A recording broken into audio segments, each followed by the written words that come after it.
Well, we don't waste any time here. We just rock right on through. Ladies and gentlemen, it is my pleasure to introduce everyone to the semifinals for the Amateur League Invitational Tournament. We have got these semifinals and they are going to rock. We've got ourselves the Tortugas on the blue side. On the red side, Iridescence Gaming coming out from Group B. Joining me tonight is Frico with my duocaster. Frico, how are you doing? Oh, I'm doing fantastic tonight. Hopefully we're going to see a pretty good 5-game series between these two teams, and I think we're about ready to jump right into it with picks and bans. Oh yeah, we are into it for the pro draft. You should have a link so that you can join in. You all can see it on screen right now. The side of the Tortugas popping off at the beginning. I love the energy from both these teams. They are ready to go. They've got themselves the Jax, the Morgana, the Jinx band away on the Tortugas side, picking off some not only strong, the hyper carry Jinx, the CC Morgana. I see her being banned in so many games these days, and the split push Jax, a little bit of everyone. And on the side of Iridescence, they're making sure to take away the Zillion Lysandra from that mid lane, as well as the Draven. Again, most of this tournament has been focused around the bottom lane. Getting your ADCs ahead is huge, and you can see the pressure coming out from both these teams right at the beginning of the game. Their first priority picks are bottom lane supports and ADCs, so you know that's where most of the action this game is going to be happening. Yeah, it's very clear by seeing a Jinx and a Draven banned in the first round, as well as Sivir being picked by Iridescence right in the, their first pick, second overall, and matched by Kai'Sa. That goes to show you that, yes, this is going to be a very bot lane focused draft, and just by, default, we're probably going to see a lot of play from the junglers going into the bot lane. It looks like both junglers have been selected as well in the first round. Yeah, so again, you're talking the action is intense on this bottom side. Now, junglers, they can head to the bottom, they can head to some of these other lanes as well, but you can see where they're saying, you know what, we're going to pick champions. We feel confident that our laners, as the game progresses, can get ahead on the Sivir, late game crit master, the Kai'Sa, late game hyperscaling champion, hard CC, Adeliona, the Nautilus. A lot of the team, or both these teams seem to have the same kind of ideas so far, and now we'll see what their solo laners can pick up, because that's going to be key for these final picks as the counter picking starts to come into play. What are the other person going to pick, and what can I do to counter pick it? The Aatrox coming out from Iridescence Gaming, and that immediately turned around and counter picked by the Tortugas with the Nico for the top lane. She could be rotated to the mid, but most likely it's going to be top, as they still have to pick themselves their mid laner. Something to note for Iridescence is Karthus could be flexed to the mid lane, but most likely, as you said, going to be played in the jungle. Oh, right now, I love Karthus in the jungle. As a jungle main myself, Runic Echoes is going to be a little more powerful, and Karthus can take full advantage of that. And it looks like the Nico's been relegated to the mid lane, as Darius is picked up by the Tortugas. Interesting. Yeah, so there you go. They said, you know what, we do want to take someone a little bit stronger in that AD in the top lane. Plus, he's going to have that execute ultimate that when both those healths are getting lower and lower in a fight, he can just chunk him down for 400, 500 damage and knock him out in an instant. Nico going to be pretty good in that mid lane with the CC, as well as one of the things Nico loves to do best is roam. Have those mobile plays, join the Sejuani when fighting on the bottom side of the map, or just try to CC lock, who is picked in the Iridescence Gaming locks in Cassiopeia for their mid lane champion. I'm not so sure about that choice, especially into all the CC you see out of the Tortugas with the Nico route, the Sejuani ultimate. Cassiopeia is not a very mobile champion, but they're obviously feeling confident, and we are straight into the true picks and bans, and I gotta say, I'm pretty excited for this. Both these teams, they kind of came to these games with a pretty good record, a pretty good win record, and in their win record, they enjoyed to skirmish. Now, one of the things I want to say from the Tortuga side of things is that they had what I called tempered aggression, where you want to be keeping the tempo up in the game. You want to make sure that your pressure is moving forward. You want to make sure that you're actually actively making those plays, but you don't want to go too far. You don't want to be diving insanely or ridiculously and losing, a lot of pressure because you're just dying to really poor plays. And we'll see if Iridescence Gaming, who are the the favored to win this series, can pull off something similar? Well, they're going to have to pull a rabbit out of the hat, it looks like. Just at face value, I look at this draft and I kind of go, you know what, I think the Tortugas might have been able to win this draft. Now, that's not to say that Iridescence doesn't have their spots. Right now, I absolutely love Karthus in the jungle. Mm-hmm. That ultimate, you pair it up with Dark Harvest, and you can just delete entire teams by, one press of the R button. Well, and this is what I was saying. Look, when you look at Iridescence, right? The Karthus, you're saying, once he gets that 2 to 3 items, even though it takes him a little bit of time in the jungle to actually get to that farming point, you press ultimate, you're level 6, you're gonna deal a good chunk of damage, or hopefully more than just level 6. You also have Aatrox that scales crazy well. Once he gets 3 or 4 items, he's massively beefy, and when you're looking at the grouped fights, it's just so much more likely he's gonna be able to pull off an assist or a kill in the fight, once resetting that World Ender ability, allowing him to come back up in that fight, as well as Cassiopeia late game. Great at being able to just whittle somebody down with those twin fangs, turn on to the neutral objectives. Super strong. The question, though, is can they get to that point? Because even, I would say, Leona, who's one of my favorite champions to play, I actually played her 3 games last night alone. Once she gets 3 to 4 items, she becomes almost unkillable. She's such a massive tank. But you have to get to the point where you have those 3 to 4 items. And so far, the meta right now is a little bit, whoever gets that pressure early can have a pretty good shot at being able to carry that into a victory. Well, that's where we're going to see, I think, a lot of the focus might end up being in the mid lane and where they roam. They might want to roam their mid lane top or bottom to try to push things forward. Just like you were saying about Leona from Iridescence side, you have a Nautilus on Tortuga's side. So at face value, you're going to have these tank supports just plowing into each other all game long. But you must witness. We'll see which one of these tanks can be that frontline peel. The nice thing that I like about a Nautilus, even though he is so similar to the Leona, is twofold. One, when he catches somebody, it's not a I'm the only person going in. Leona's Zenith Blade, incredibly strong, great low cooldown on it, doesn't burn almost any mana. But it is a I'm fully investing into this fight, I'm going all in. Whereas Nautilus kind of brings the two of you to the middle. There's that country song, we meet in the middle. Nautilus can do that with his hook. And then on top of that, his ultimate, if placed right, can actually be a good AoE ultimate. It knocks up multiple people traveling through everyone on its way to its target. So when placed correctly, it provides a little bit more of that group teamfight power than Leona, whose ultimate, it's pretty narrow to try to get a bunch of people into that tiny ultimate stun specifically. A slow, great for picking people off, but the stun is what you want the best, and in a big spread out 5v5 teamfight, it's not that great. However, as we get into the 3-minute cooldown, when we get to discuss the teams and their compositions, let's roll through all the players introduced to you guys who probably know them coming from those organizations. But let's introduce the players and what champions they're playing for this game. As Taiho, for the side of the Tortugas, is taking the Darius into the top lane. Savado on the Sejuani in the jungle. Grey Anatomy playing the Nico in the mid lane. Pants with the Kaisa in the AD carry role. And bot lane party time, I agree, Nautilus on the support. Do you want to introduce? Yeah, go ahead. We have Iridescence Gaming. Looks like Yasuo on the Aatrox. Throat Yogurt on the Karthus. Dodo Flores, Cassiopeia going into the mid lane. And our bottom lane is D Carry on the Sivir and Tide on the Leona.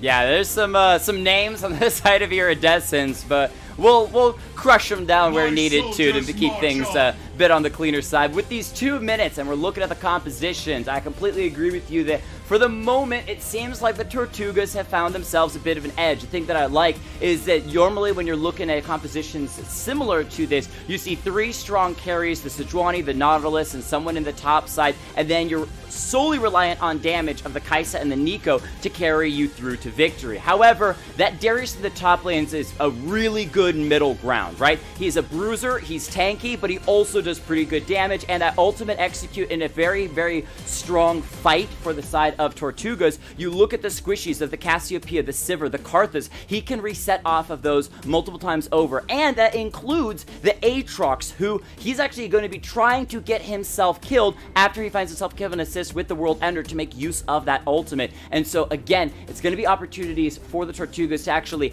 bring damage into those fights, even if the Kai'Sa or the Nico might get picked off. Well, to expand on that, we have a lot of, it's really the Tortugas, I'm not sure I want to call them a scaling comp, but later on in the game, you have 3 tanks on the Tortuga side, and that is scary, protecting a Nico and a Kai'Sa, who are going to just be, hopefully, you know, from the Tortuga side, just free firing. And we have a lot of on-hit passive procs from the Nico and Kai'Sa both. So if either of them are allowed to free fire, they're just going to devastate the Sivir, the Karthus, the Cassiopeia, and even the Aatrox if he's not able to pick someone off. The change with his World Ender, it's not a free resurrect anymore. I believe he needs to be part of the takedown before that aspect of the passive activates. Yeah, so when you're talking about that free firing from the Kai'Sa and the Nico, something to keep your eyes on is Kai'Sa when she's using that Killer Instinct ultimate. She closes into the back line of the fight very, very quickly, and there's not a lot of people that can join her getting to that backside of the fight. Something to note. What are the targets she can jump on? Maybe the Sivir, but Sivir wants to be up close enough that she's getting a lot of those auto attacks out, spamming out those crits through the middle of a fight. Maybe the Cassiopeia, but again, she wants to be close enough that she can also throw out that Petrify ultimate. It's a bit of a shorter range spell. So the only target you might be seeing this Kai'Sa jumping the gun to try to get that Killer Instinct and use the Cathian Rain to drop is that Karthus, who is going to be pretty squishy. And so it's going to be key to find that pick, especially if they can get him before he drops that Requiem ultimate, because the damage in that, especially in those later game stage fights, could just be the key to, you know what, we're gonna win this fight simply because you're at half health and we're at full health. Let's go. Yeah, I somewhat disagree with you here, but we'll see how it plays out, because I really feel the Kai'Sa's ultimate, if it's used to initiate a fight, that it's just an absolute recipe for disaster, because you're putting yourself in front of the tanks who are there to protect you. I think that Kai'Sa ultimate needs to be used to finish a team fight where somebody like an Aatrox or potentially a Sivir after an ultimate might be disengaging. And press R, go right to him and finish him off. Could be. Well, ladies and gentlemen, welcome to the first of this best of 5 series for the Amateur Invitational League, Amateur League Invitational. There you go. You know, I gotta get it right out eventually. There we go. And we are into game number 1. Now, sometimes we have seen some of these teams playing a bit on the aggressive side, trying to group as 5 and do something crazy. However, game 1, I'm not expecting as much. Not only are you not carrying something like the Braum or the Thresh that's going to be that, cheap initiation at the level 1 point, but on top of that, it's the first game of a best of 5 series. You don't want to make any mistakes. You don't want to be that person who ends up giving over that first blood or burning a really, really bad first flash of the game. However, we are going to see some cheeky moves by the Tortugas, grouping as 5 down here into this Tribe Rush. We'll see if they actually decide to do something with this grouping. They might jump onto Leona. Taid is not paying attention. Oh! Forces out that flash. All right. Well, a little bit from each side, and they get a flash on the side of Tortugas. Flash you talked about.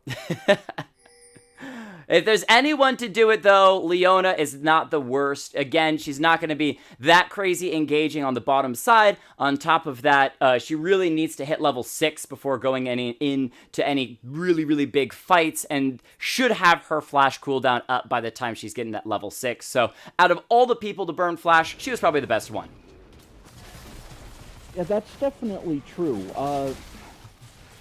Looks like both of our teams are starting their junglers down on the bot side. Sejuani with the red buff and Karthus with the blue buff.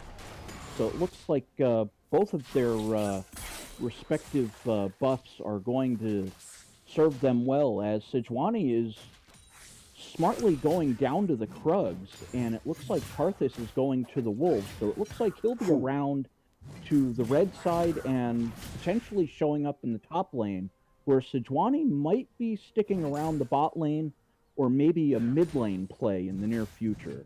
Yeah, the Sejuani being on that bottom side is so nice. If that Nautilus finds a hook, it can pretty much guarantee somebody dead. Now, the Sivir does have a spell shield that'll be pretty nice to be able to deal with that. However, obviously going to need level 2. A little bit of root in the mid lane from the Nico, getting his floors down to about half health there. Not going to do much more. I want to see in this top lane, though, this Darius using his ability to poke and get those bleed stacks on the Aatrox. Part of the problem with an Aatrox is that he does have a bit of healing, and that just only grows more and more as the game goes on. If you're sitting there trying to just farm up, who's going to win in a farm versus farm, the Aatrox is going to beat you out because of his repeatable Qs as he's going in, looking for those sweet spots. Alright, he's going to miss 2, so only take Darius down to about half. But again, Taiho has to actually trade up in these trades, otherwise he's just going to lose his top lane as the Infernal Chains are going to come out. Not going to pull him in.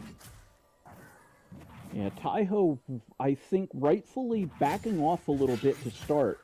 I really think the very early game favors Aatrox, as we're seeing right now. But once we get a couple levels, about level 4, level 5 perhaps, the first back where we start to see some of the items, then I think the balance starts to tip a little bit toward Darius. Yeah, especially once he's able to pick up that Black Cleaver. And the other thing is that when he's able to... Oh, hold up. They're going to find a hook onto the Karthus. Yogurt might be dropping. There it is. First blood of the game with a fantastic run by the Tortugas. Just walk up the river, catch out a very squishy jungler. I don't even think they had any wards. They just kind of were cruising on by, having a little bit of fun time in the river, and find themselves first blood. Well, they knew where Karthus wasn't, because Sejuani was taking the topside Rift Scuddler, and with the change in the Rift Scuddler, it spawns 75 seconds later at 3:15 now, and it was an educated guess. Oh, Sejuani moving in, looking for a play onto floors. All right, Dodo just going to sidestep that as Nico wasn't around to add in her own CC. Now, going back to my previous point, Nautilus and Kaisa roamed up to check the Rift Scuddler, and oh, a wild Karthus appears. Let's kill it. Pretty nice stuff there for the side of the Tortugas. They're going to get a little more harassed down onto Cassiopeia in that mid lane. Top side fight. It's a Sejuani gank mid. She returns to gank the top side. The apprehend from the Darius is good. They pull Yasuo back into the middle of the fight. However, they're not going to be finding themselves a kill as both of them are taking turret shots and have to walk away. They're not going to go that crazy aggressive. However, low health like this makes things a little bit dangerous into an Aatrox. But as he's got a minion wave to clear up, I don't think he's going to be making any crazy plays. Now, that was unfortunate. Sejuani tried to burn the flash to secure the kill, and it just didn't get there. Aatrox getting a little greedy here. This might prolong that fight a little bit. Sejuani going to find Karthus once again. He really wants that stun. It comes through. Now has to back away, avoid the damage from the Qs of Karthus. No, he's still going to be able to fight it, but Nico will trade up, and that will be a 1-for-1 at the moment as the fight on the bottom side, dropping Sivir down to under 300 health. Not much more there, just again continuing to fight over all these minions and see what poke they can get down. Yeah, Aatrox, to follow up on the top lane, is sustaining back up to about half HP at this point. Darius going back, gonna pick up a couple items. Looks like a ruby crystal and a longsword. So might be headed toward a Black Cleaver, perhaps.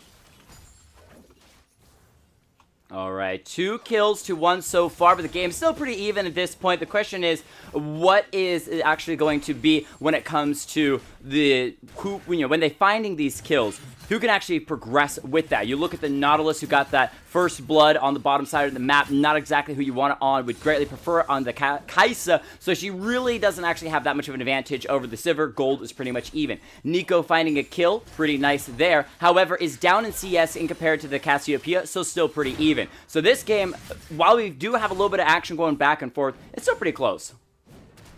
Yeah, about maybe 400 gold difference. The Kaisa did get the assist on the first blood, so you know, there is that, but it looks like 3 Rift Scuttlers now for Sejuani, and that is keeping Sejuani close against the Karthus, who's able to clear a lot better, a lot more efficiently. A lot faster. Now, from those ganks, we have seen Sejuani being a little more proactive. However, it hasn't worked out. And then bottom lane, Sivir going to get the spell shield, keeping herself from being slowed too much, but she's already was hooked. Nuttle's going to flash to get that ignite coming down. The Void Seeker doesn't land from the Kai'Sa, and now she has to run. The stun comes through from Leona. However, she's going to have to back away as the fight in the mid lane. Great, and now to be dropping down. The poison taking away, and Dodo picks up a solo kill. Leona flashes for the Edith Blade in the bottom lane. Goodbye, Pants. And now party time. May find himself a party he does not want, and he'll be waking up tomorrow regretting that move as Savato chasing down Cassiopeia, looking for revenge on the Nico. We'll see if the Sejuani can catch out the slippery snake, and no, Dodo finds the blast code and gets away. Yeah, excellent turn and re-engage after Sivir getting ignited. Karthus showing up in the bot lane. Oh. But it looks like, we're going to have some action on the dragon. Great, and now we're going to take the blast cone over the wall, throws out the hook, but it won't actually find anyone. No root there. Will continue to chase up into the mid lane, but man, with the on the hunt pop from Sivir, everyone's got too much movement speed. They stopped the Mountain Drake, but those were some potential kills they missed out on. Looked like a teleport came in from the side of Tortugas. I believe Nico tried to teleport in and blindside that fight. Just didn't seem to happen. Yeah, needed to find that route to actually lead into the Sejuani. You could catch multiple people out by it, but when you don't hit anyone, it just kind of whiffs, and everyone uses that Sivir ultimate to back away. I think Sejuani might have thought they were level 6. Unfortunately, they are level 5. The jungler's not quite level 6 yet, so we won't see their ultimates coming out just yet. So small advantages for the side of Iridescence. We'll see, however, as the game progresses. Hold on at the moment. That is the Mountain Drake secured by the Tortugas. Picking it up when no one was looking. Darius may be dropping pretty low in that top side. The World Ender is up and available for the Aatrox. However, he's got to make sure that he gets the kill so that he can use it. You can't just walk underneath the turret and rely on that. And actually, just the sheer pressure of him pushes the Darius off of that turret, so he's going to back. He has no TP, so he'll be walking back to the top side as Dodo in that mid lane. Look at the damage. The Twin Fangs harassing Great, and now to be down very low. You're going to be sticking around for some of those minions that might get a little greedy. Wow, the Cassiopeia is starting to establish dominance in the mid lane. About just under 30 CS and about a 400 gold difference in the mid lane toward Dodo Flores' advantage. Keep going. Oh, hold on. Nautilus going to be trying to make a play onto the bottom lane. The ultimate from the Leona will not find his stun. The Sivir running away is ulted by the Nautilus. He gets knocked out for a moment. However, they do not find the kill. Heal was burned by Carry, but he didn't go down. And thank you, people in the chat, for letting me know I can fix some of these audio issues right now. And let me know if that helps. If it doesn't, be sure and tell me so that way I can keep fixing it. Yeah, I had to stop there because I saw that engage in the bot lane. I'm like, nope, don't want to overstep on you while you're calling the action there. As Sivir's trying to look like a minion dematerializer being activated on Sivir's side of things. Right now, Karthus sitting with a 300 gold bounty, 3 kills, the 2 early deaths as well. But Karthus seemingly having a better impact on the game as a whole, but now we're going to see Sejuani with her ult available, so we'll see how that might help Tortugas come back in this game, because they're down a little over 2,000 at this point. All right. Being down that 2,000 gold is going to make things a little bit difficult, especially when you're the team that needs to be snowballing. However, there's going to be a big play on the top side. Sejuani coming in, looking for the CC and stun. Yogurt might be going down. The Karthus has fallen. However, he's got that ultimate Teho maybe falling. There he goes down as in the bottom lane. They're trying to make a play. What a great use of that Karthus ultimate on the top side and on the bottom side. The stun from Leona one more time, and Tide will make sure that the tides are turning in Iridescence's favor, and they are not going to be going out anytime soon. 3,000 gold lead. They've won fights top and bottom side. It's only the mid, but with a 30 CS lead on the Cassiopeia as well, I think at the moment Iridescence is looking really solid in game 1. Ooh, may actually chase down Nico. Okay. Baiting the caster. Thought for a moment she might try to dive that. Well, it certainly looked like it, but yeah, we're starting to see the leads come in. There's about a 600 gold lead in the top lane, about 800 in the mid lane, about another 800 in the bottom lane with the AD carries. And it looks like, about 1,100, almost 1,200 in the junglers right now, with Karthus, yeah, the tactical inting in that team fight, but he got it back with the ult, so kind of broke even there. Yeah, and man, that Darius in that top lane struggling hard and continuing to struggle. And one of the things and issues with this game is that Savado was trying to focus on, I know that Karthus wants to farm, so let me try to make these ganks happen in the mid lane, in the top lane. Hasn't shown up much in the bottom side of the map, but with all those ganks, only was able to find 1 kill at the beginning of the game, and that just hurts the side of the Tortugas because they don't have that opportunity to start the snowball that they desperately needed, and now things are looking a bit desperate for them. There's still some neutral objectives, another dragon coming up here shortly, Rift Herald up on the map as well. We'll see if they can finally start to group and try to find some of those objectives because their lanes at the moment are just falling apart. Well, that's going to be the Tortugas.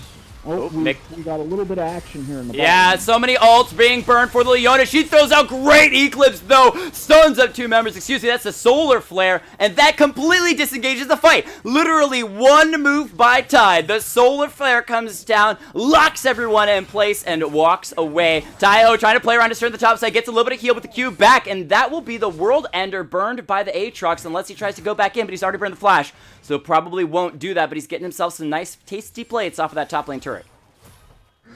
Yeah, with about 15 seconds. Oh, the re-engage in the bottom side. They were just waiting around the corner. There's Kai'Sa picking up her first kill of the game. The Karthus is here getting a little bit of damage. Nico to the backside of the fight. Throws out the Pop Blossom. Karthus falls, but he's going to be getting his AoE onto everybody. Throwing out that ultimate as well. Taking down 1. Nico falls. Dodo has showed up in time. A great roam bot lane party. Trying to flash over the wall to survive. However, being burned down bit by bit. Just escapes. Hook into the turret. But man, what started as a good fight for the Tortugas just ended in disaster with the TP. Yeah, it looks like we're going to see Mountain Drake go to the side of Iridescence, and it looks like we're going to see a lot of damage coming in by the Sivir onto this bot lane turret.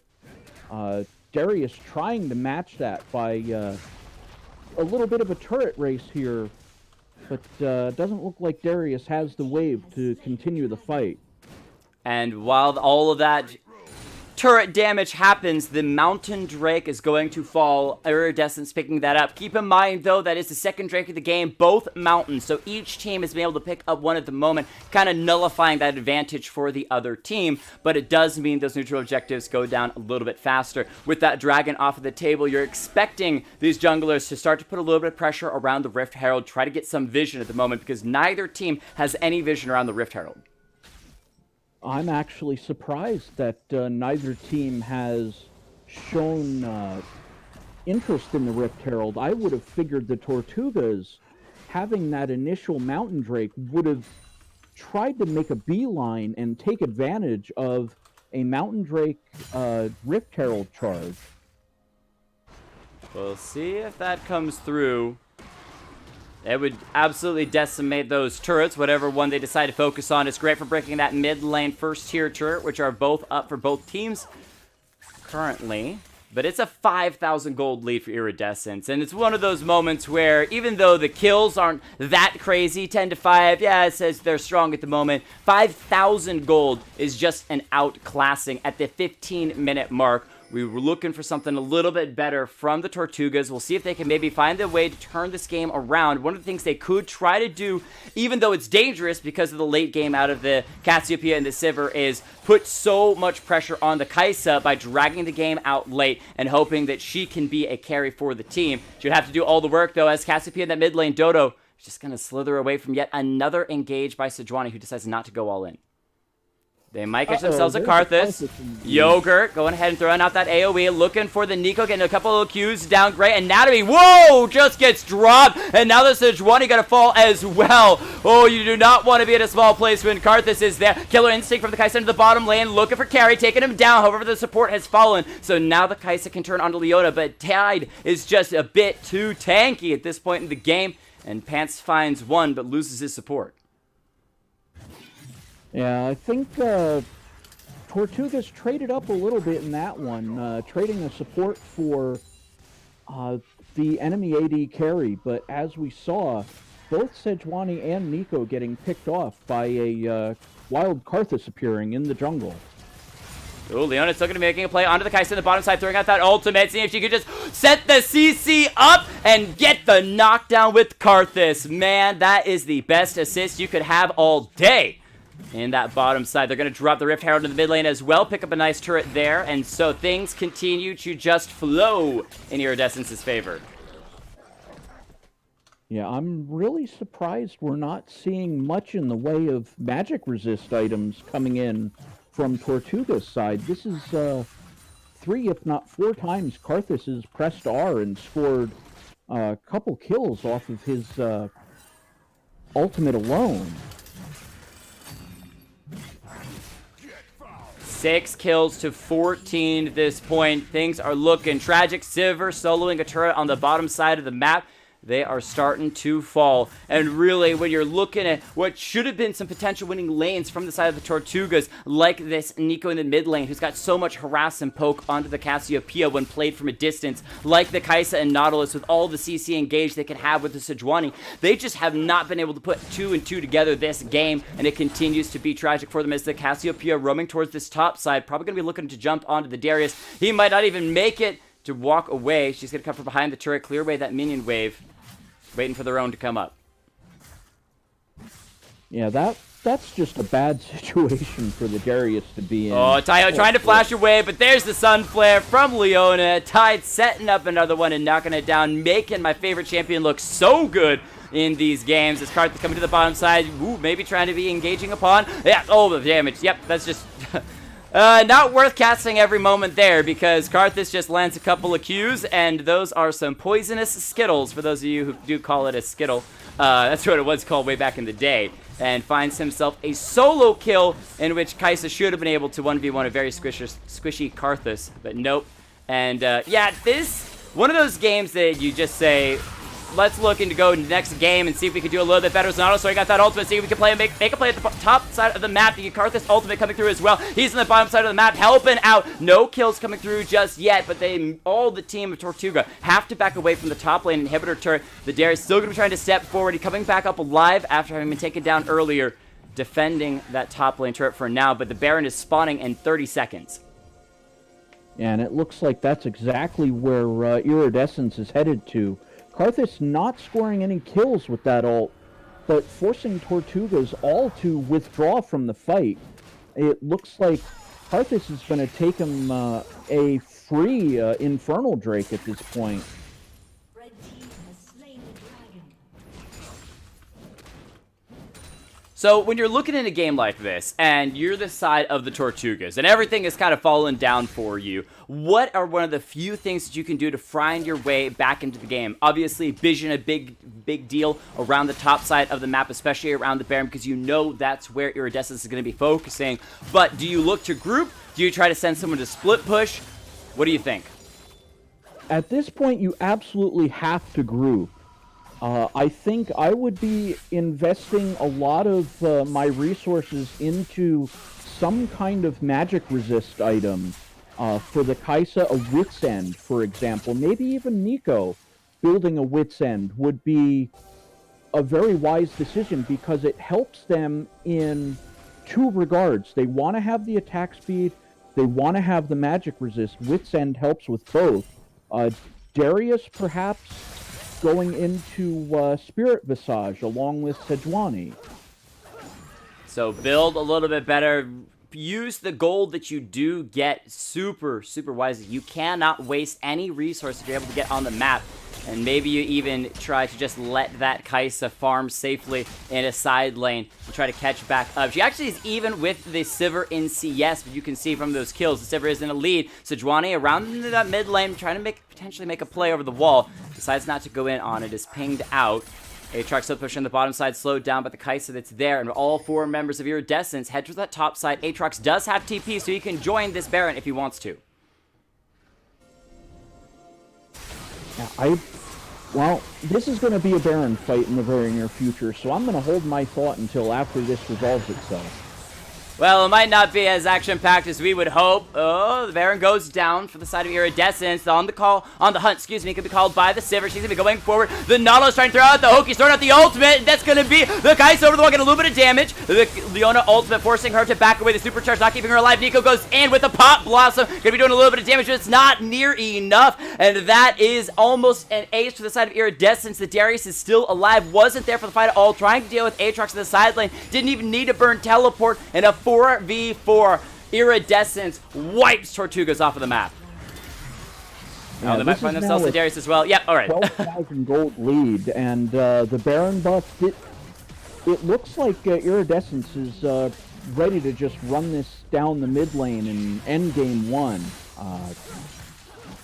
We'll see if they keep trying to push here, or if they just say, all right, we got the inhibitor and that's enough. A lot of people are coming up. Those death timers not that long, considering it's only 22 minutes into the game. In the middle, inhibitor is down. Nautilus making the play, going in with the hook, looking for the Cassiopeia potentially, as the rest of the team going to follow up as well. So Sejuani trying to look for the stuns. However, the knockback from the chains out of the Aatrox, doing such a good job to push the team away. And Iridescence is just getting a little bit more harassed on their way out. They aren't going to take anything more than one Nexus turret as they leave the base, but the Tortugas look at it, and it is in shambles.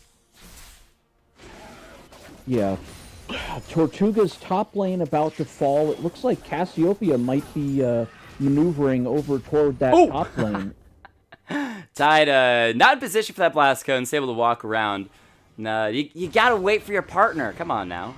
Come on now. Oh. Yeah. This is going to be rough for the Tortugas because they're looking at about another 2.5 minutes worth of Baron buff, and it's a matter of, does Iridescence just force the issue, run it down mid, or do they try to play for a slightly longer haul game, send maybe the Karthus up top, force Tortugas to split apart, because they won't be able to fight on 2 fronts. I mean, this point in the game. Yeah, if you're Iridescence, you could almost do anything. Look at their items. It's a 10 stacked Magi's on the Karthus. They also have 3 items on the Sivir completed, 3 items on the Cassiopeia completed. When you look at the Tortugas, the Nico, what does she have? Literally a Proto Belt. That is it. A couple of extra myriad of smaller items, but that is all. No major items. The Cassiopeia, however, might be the pick for the rest of the team coming in. They're looking to grab the kill. The Petrify on the 4 members. Karthus is here, getting the AoE down with the Pop Blossom. Going to lock him up for a moment. The Karthus is rooted. He might go down. He's going to throw out that ultimate. We'll see if he can pick up on the backside of the fight. Is great. Anatomy, absolutely a target that is going to fall. The Sivir going to continue to chase in. The flash from Pants trying to escape. The Kai'Sa, can't you get out? She might have the cooldown with the blue buff to use the supercharge to get out of range of the Sivir, who throws at the Q. Not going to land. But in the meantime, the Aatrox has just walked into the base of the Tortugas. He says, y'all can have your fight. My team will basically ace you. We're not even worried about the Infernal Drake. We just want to move on to game number 2. And the Memorial Day weekend starts off with a bang as Iridescence will slam the door closed in game 1. Feeling good. Yeah, very dominant victory there by about 14,000 gold it ended up being. Yeah, just absolutely nuts. I mean, somebody that I want to comment on for the side of Iridescence that did so well was surprisingly to me tied on this Leona. What amazing plays. I tried a one-trick Leona. I really enjoy the champion, a great pick potential, and so many of those ultimates were spot on, especially in the bottom lane when the Sejuani actually finally came in for a gank with the Nautilus. She just locked down all the members and said, you know what? Nope, you're just not interested in fighting right now. We'll fight you in a little bit. Come back next time. So good. Playing that frontline tank, 1-1 and 16 that lineup, and then you look to that Karthus Yogurt. I mean, do you ban it in game number 2? Because he looked so good. Absolutely. Not even a question for me. I think it would be, if I'm the Tortugas, I'm just going, no. I do not want to put up with this Karthus again. 11 and 6, but, I mean, the Sivir you can mitigate a little bit. I'm not too concerned about that. You know, from my perspective, at least, on going, okay, their ADC popped off, but a lot of that was because of the Karthus, you know, high skill cap champion, press R to, you know, decimate the entire enemy team, and Sivir was there to clean up a lot of the bot lane kills just from Karthus pressing R. Yeah, so good. Well, we'll see if Yogurt gets that banned against him in game number 2, as we most assuredly should see something change for the side of the Tortugas. Personally, what I want to see is Savado focus on the bottom lane more. You first pick yourself the Nautilus, you immediately second pick yourself the Kaisa, but then you spend the entire game on these other lanes, only ganking bottom lane when it's far too late. That is not what you want to do. You even had first blood going to that bottom lane, the Nautilus and the Kaisa being able to pick that up in the river, and yet the focus wasn't on bottom side. Put more gold and more pressure into the hands of your bottom lane ADC. Let him do his thing. He did a fantastic job this game. 10,000 gold. Any comments on the Tortugas before we go to break? Oh, ban Karthus. Absolutely. I think they need to pick a much more aggressive jungler. The Sejuani just didn't seem to be able to get anything initiated. The 0-5 scoreline isn't all that great. The 7 assists help, but the top, all the lanes really fell apart on the Tortugas side. Yeah, well, we'll see if they can find a better opportunity in game number 2. We're going to take a quick break, and we'll be right back. Don't go anywhere for Iridescence versus the Tortugas in the semifinals of the Amateur League Invitational.